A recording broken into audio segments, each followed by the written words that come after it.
Good morning po and welcome to 5th Generation Hobby Shop. Welcome to another unboxing and testing. Shoutout po kay Sir Joshua ng Tacloban, Leyte. This is the KWC 75 Tactical Airgun Pistol. Yeah, CO2 powered po, blowback steel BBs. 4.5mm steel BBs. Ito po yung kanyang bala. Balitas po yan, 4.5mm steel ball. Yan. Yan. Ito naman po yung kanyang cartridge or CO2 or kanyang propellant. This is CO2 cartridge, non-threaded po. So pwede po kayong gumamit ng any brand naman as long as 12G. Okay? So ito po ang gamit natin is the Pop Dino made in Taiwan. Disposable po siya, more or less 60 shots po yung isang tangke. Yan. And also comes with free silicone oil. Yan. Ito yung box. Tapos ito yung specs niya sa likod. Yan. Full metal, mag release, slide release, safety. This is blowback. So full metal po siya. So slide is metal, the frame is metal. So mabigat po ito. Ayan. Recoil, blowback, adjustable hop up. Caliber 177 or 4.5mm steel ball o steel BBs with manual safety and 16 rounder capacity dun sa magazine niya. So ito siya. This is KWC brand po, made in Taiwan. Ito yung owner's manual. And ito yung isang version naman, yung competition, kaso wala tayong stock nung KWC 75 competition model. So, ang available natin is the KWC 75, this one, tactical. Ayan. 16 rounder. Ayan.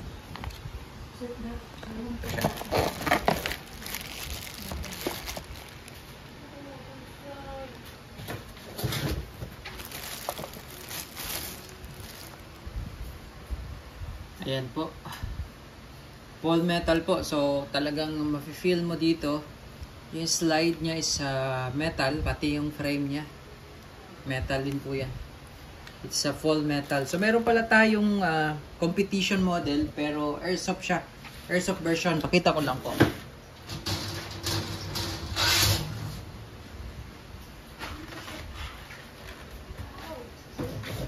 Ito po yung competition model.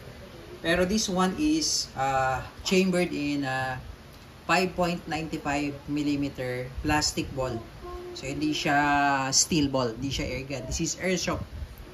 Airsoft version yan, 6mm. Yan, 6mm caliber. Ito is 4.5 kasi to, 4.5 or 177. Ayan po. 177. This one, 6mm cal. So ito po yung airsoft version na competition. Okay, so balik tayo dito. So, ito may kasama na siyang steel ball and extra cup dun sa magazine in Allen range. Ito po yung cup. Meron siyang kasamang extra. So, ito yung kanyang magazine. 16 rounder capacity po. CO2 mag.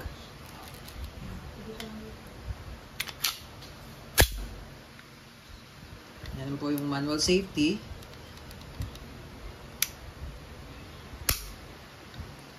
Ano siya, ambidextrous po, manual safety. And then, yung sight niya po, adjustable po ito. Adjustable po yung sight, iron sight, rear sight, windage and elevation.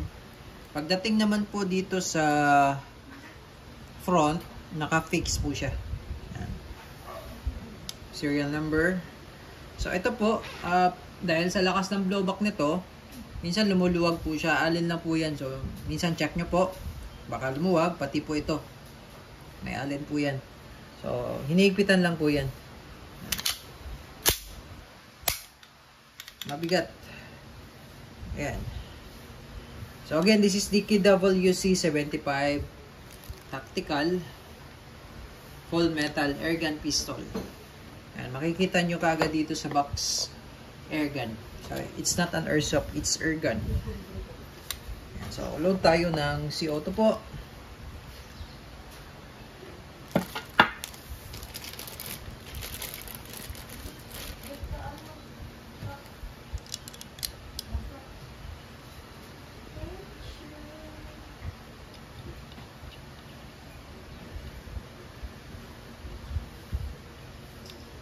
Ito po yung cup. Tapos meron po siyang extra. Yan. So pag maglo-load po kayo ng CO2, patakan nyo lang po yan ng oil. Itong part na to, every time po yan na mag-load kayo ng CO2, patak lang po ng oil. Yan. Tapos, ito po, papatakan din natin ng oil at hihigpitan na rin natin yung mga valve.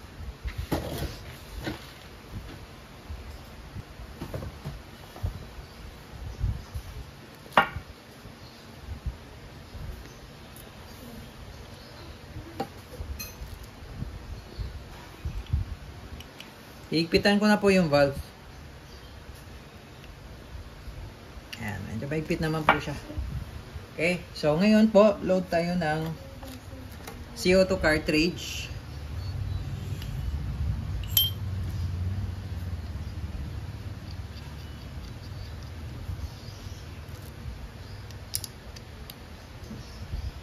Then, medyo kailangan lang po dito mabilis po yung pihit. Yan, tulad yan, pagka hindi po na higpitan agad, sisingaw po siya. So, medyo kailangan lang po mabilis yung pihit. Then, tamang higpit lang po. Alalay lang po, ano? Tamang higpit lang. Tapos, dito po yung bibis. Load ng bibis. Yan. Pwede po din yung ibaba yung spring. Yan. Tapos, dito nyo po ilo-load.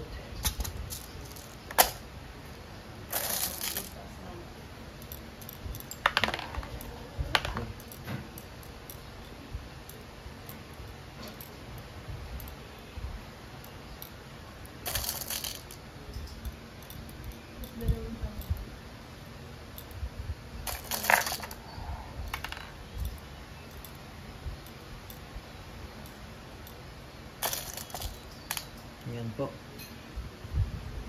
Okay. So, testing po tayo. So, makikita nyo po dito, mayroon siyang mga holes. 4 na holes po yan. Kasi, pwede po kasi siyang lalagyan ng yung sa para sa red dot optic. Nga lang, wala po tayong available nun para sa holes. So, pagka meron po tayong available, mag-update po kami sa YouTube po. Yung 4 na holes niya. Para dun sa red dot optic po. Yung frame. Yung mounting po niya. Okay? So, testing po. TWC 75. Tactical. Full metal. Mabigat po siya talaga. Kasama yung magazine. Mabigat po.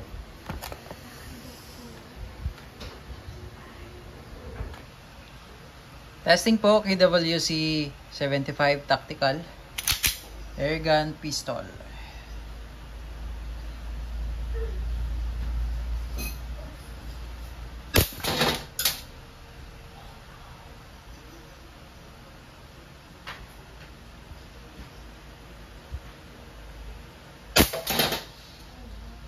Subukan natin dito sa lata.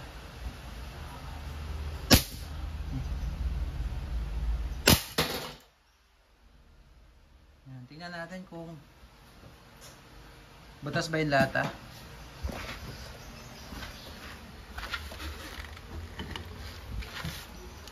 So, butas yung lata.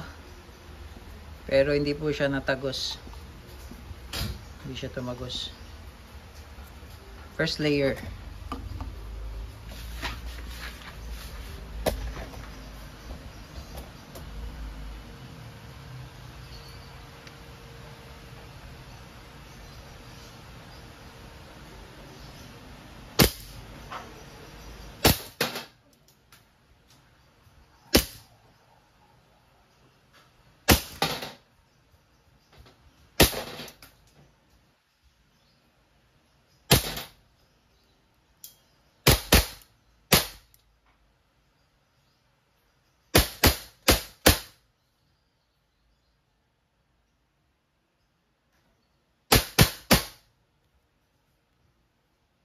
Okay, so load po tayo ulit.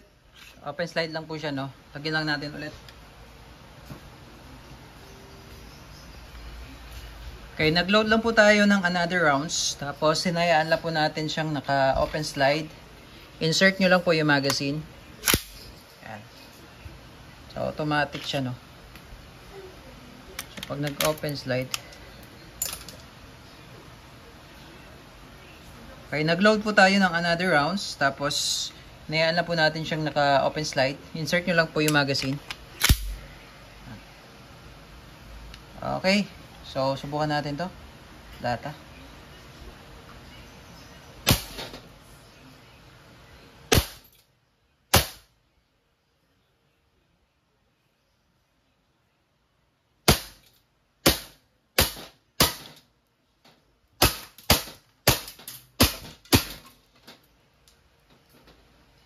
Malakas pa yung recoil niya. Okay. Minsan po hindi siya nag-open slide pagka continuous gamit tapos malamig yung magazine. Yan. Tapos pagka nag-open slide na po at alisin nyo yung magazine, tapos balik nyo lang yung slide, hammer down.